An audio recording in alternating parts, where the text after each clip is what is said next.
replace oil cooler, gasket, and the PCV valve. So I'm gonna drive for about whatever I can, 50, 100 miles, and then come back and check these leaks. All right, it's been 279 miles. Let's take a look at the map sensor. I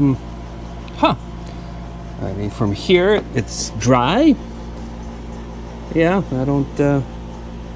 I don't see anything up top. Let's take a look underneath. So hopefully you can see the shininess. There's oil there. And if I look up, that's the inlet tube from the PCV valve into the intake manifold right there. That's got oil. So it's obviously leaking. So another look here at, oh, I can see oil up there. I think that is the oil cooler. And I think there's a gasket in there as well. It looks like it's leaking.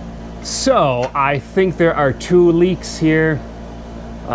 One is the oil cooler gasket, and the other is the PCV valve causing that leak up there. All right.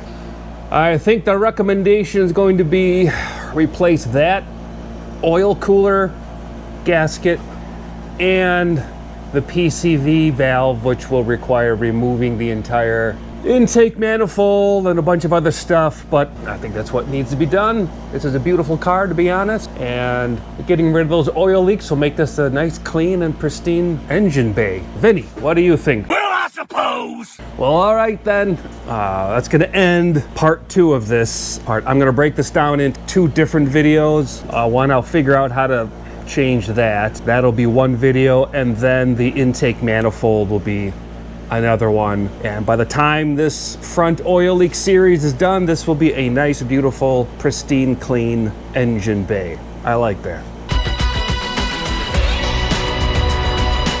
Right, 3, 2, 1. Empty him.